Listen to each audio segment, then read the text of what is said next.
Bueno, como primer tema tenemos el problema económico. Este surge cuando los recursos de las personas son escasas y sus necesidades son ilimitadas. De este problema económico surgen tres preguntas: ¿qué y cuánto producir? ¿Cómo producirlo? ¿Y para quién producirlo? El qué y el cuánto hacen referencia a qué tan grandes son las necesidades de las personas y qué tantos recursos tienen que producir. O sea, cuánto tan grandes son para que tengan que producir los recursos. Después, el cómo producir hace referencia a la parte técnica, que es cuando deciden qué maquinaria van a utilizar, si van a utilizar una maquinaria tecnológica o van a usar la mano de obra. Y después tenemos el para quién producir. Esto se hace referencia a la economía de mercado, que abarca en cómo los compradores, qué tanto gasto suelen hacer o pueden pagar, qué tan grande el costo pueden pagarlo para satisfacer sus propias necesidades.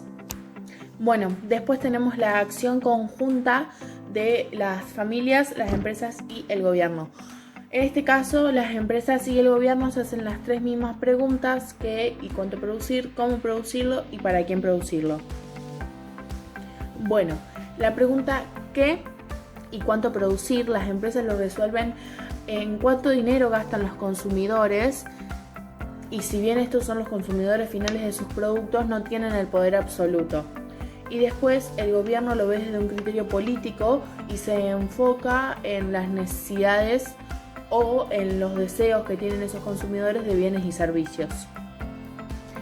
El cómo producir los bienes, las empresas lo resuelven de la manera tecnológica, o sea, deciden qué maquinarias van a utilizar para producir esos recursos, y el gobierno lo ve desde tiene que buscar la maquinaria y el dinero para poder producir esos recursos, ya que no está en su poder como lo tendría, por ejemplo, una empresa, ya que dentro de la empresa podría ser parte de su capital. Bueno, después tenemos para quién producir los bienes y servicios.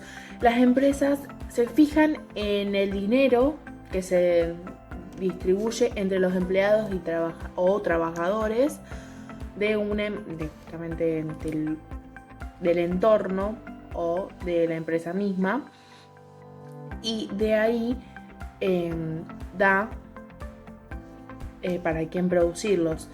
Da unos bonos para que los consumidores puedan hacer sus gastos tranquilamente. Y después tenemos el gobierno, que los da gratuitamente, y ahí ya damos para quién son. Digamos, son para las personas que en verdad lo necesitan.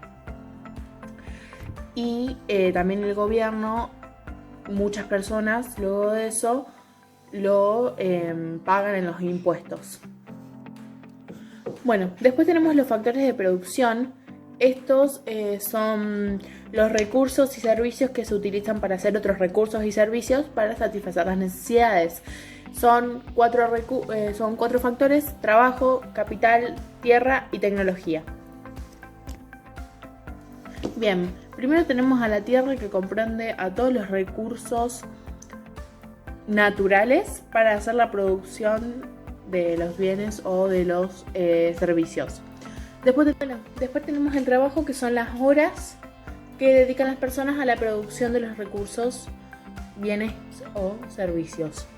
Bueno, en esta surge la clasificación de población. Tenemos 5 diferentes poblaciones. Tenemos la población activa, la población ocupada, la población desocupada, la población subocupada y la población pasiva.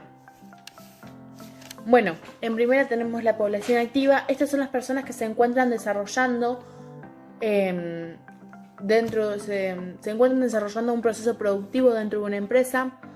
Estas son las personas entre 16, 60 y 65 años de edad. Después tenemos la población ocupada, que son los que también se encuentran desarrollando actividades dentro de un proceso productivo, ya sean independientes o en relación de dependencia. Después tenemos la población desocupada que tiene las capacidades de estar dentro de un proyecto, de un proceso productivo, pero que no está consiguiendo trabajo momentáneamente. Después tenemos la población subocupada. Bueno, la población subocupada son aquellas personas que se encuentran realizando un proceso productivo, pero mucho menos tiempo que comúnmente lleva. Estos son denominados activos marginales.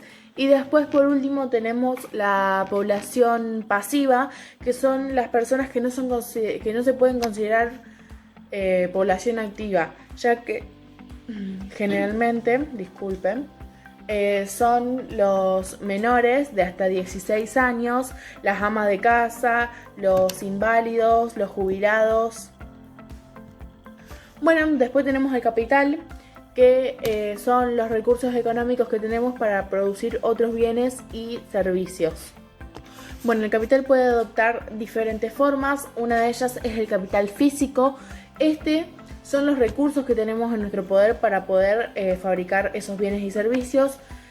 Puede ser un flujo o bien puede ser circular. Bueno, después tenemos el capital monetario financiero.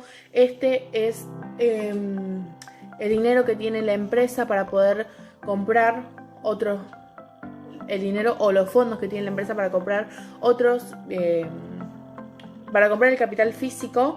Y si bien este puede ser un capital propio de la empresa o puede ser un capital de terceros. Bueno, el capital humano, que es el último que tenemos, es un conjunto de capacidades y habilidades que tienen las personas dentro de la empresa para realizar una producción, un proceso económico.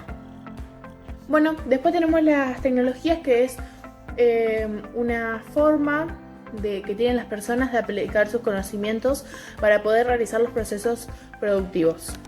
Bueno, después tenemos la redistribución de los factores de producción.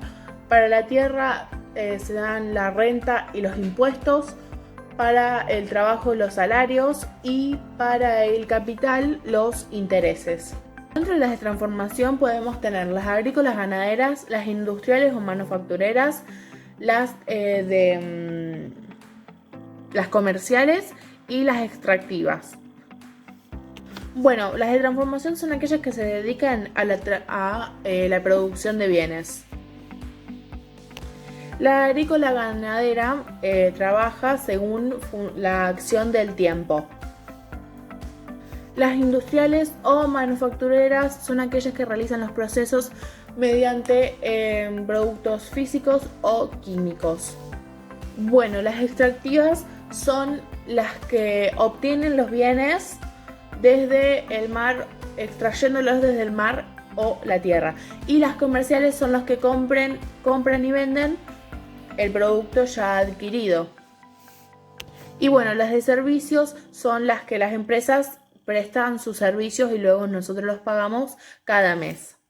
Bueno, según el propietario del capital pueden ser privatizadas, nacionales, estatales o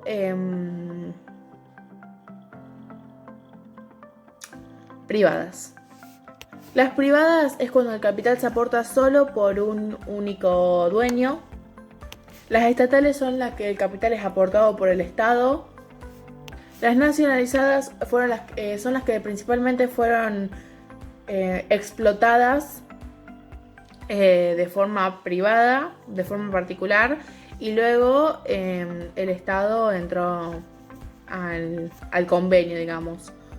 Y luego tenemos las privatizadas, que son las que antes pertenecían a lo que era el rubro público y luego fueron llevadas hacia el sector privado. Bueno, según el tamaño tenemos pequeñas, medianas y grandes empresas. Las pequeñas empresas es cuando tenemos un solo socio y los empleados son reducidos. Tenemos las medianas, que son una sociedad de personas que se reúnen con un mismo fin. Y luego tenemos las grandes empresas, que son las que forman una sociedad de capital y tienen un gran número de accionistas. Bueno, después tenemos según el régimen jurídico. Estas pueden ser unipersonales o sociedades. Las sociedades a su vez se dividen en civiles y en sociedades comerciales. Bueno, obviamente las unipersonales, como bien lo dice la palabra, es cuando están a cargo de una sola persona. Y las sociedades son las que se forman por convenios de 2 o más personas. Bueno, las civiles son las que no llevan actividades legisladas por el Código de Comercio, y las comerciales son las que sí hacen actividades legisladas al Código de Comercio. Bueno, según la procedencia o el origen de capital tenemos nacionales, extranjeras o multinacionales. Las nacionales son cuando el aporte está dentro del mismo país donde está la empresa. Extranjeras es cuando tenemos una empresa en un país y el aporte de dinero o de capital lo hacen desde el extranjero. Bueno, y las multinacionales son las que se encuentran en 2 o más países y su gran economía les permite poder instalarse en el mercado que ellos quieran. Bueno, y después tenemos al sector público por último, que como bien dije antes, acá en este encontramos al Estado y todas sus obras públicas. Bueno, el Estado tiene la intervención más compleja dentro de lo que es el sector económico, debido a los siguientes puntos. Bueno, el primer punto es que es dueño de los factores de producción que luego ofrece a las empresas y a su vez demanda bienes y servicios. En el segundo punto tenemos que tiene una gran capacidad coactiva para recaudar impuestos. En el tercer punto tenemos que establecer un marco jurídico e institucional donde se realizan las actividades económicas. Y en el cuarto punto, y por finalizado el tema, contiene todas las instituciones públicas. Bueno, tenemos los agentes económicos, los cuales son las personas que tienen las habilidades de hacer un proceso productivo. Tenemos 2 sectores diferentes, uno es el sector privado y el otro es el sector público. Dentro del sector privado podemos encontrar a las familias y a las empresas, que a su vez tienen una clasificación. Y después podemos encontrar en el sector público a lo que es el Estado. Bueno, principalmente las familias presentan un papel doble dentro de este sector, ya que ellos, además de consumir lo que las empresas fabrican, están trabajando dentro de las empresas. Entonces tienen 2 papeles, el de consumidor y el de trabajador. Bueno, y las empresas es aquel agente económico que está disponible exclusivamente para la producción de bienes y servicios. Tenemos una clasificación de empresas que se rige según el sector económico. Pueden ser de transformación o de servicios. Las de transformación pueden ser agrícola, ganadera, industrial, Bueno, este es el circuito económico. Este está compuesto por 2 agentes económicos. Uno son la familia y el otro son las empresas. ¿Cómo funciona este circuito económico? Tenemos el mercado de bienes y servicios, que la familia demanda una necesidad que la adquiere del mercado de bienes, y las empresas producen esos bienes para vendérselos al mercado. Entonces, el dinero que la familia usa, en este caso serían los gastos de la familia, que usa para pagar los bienes que le da el mercado de bienes y servicios, es un ingreso para las empresas. Después, a su vez, tenemos el mercado de factores de producción, que es cuando las familias ofrecen trabajo, capital, mano de obra, para que las empresas puedan funcionar. Entonces, la familia hace un recurso de trabajo hacia el mercado de factores de producción, y a la empresa llegan bienes y servicios a través de esta producción. Y la empresa, a su vez, le paga a la familia lo que son los salarios o las rentas, entonces para la empresa es un egreso que pasa por el mercado. Y para las familias ese pago sería un ingreso. A su vez, las familias y la empresa pagan impuestos al Estado, en el cual las familias reciben ayuda con sus bienes y servicios y las empresas tienen una subvención de bienes y servicios. Entonces podemos decir que todo es un circuito, ya que de las familias dependen el pago de las empresas y las empresas dependen de las familias, pero a su vez no podría ser posible si no tenemos ninguno de estos dos mercados.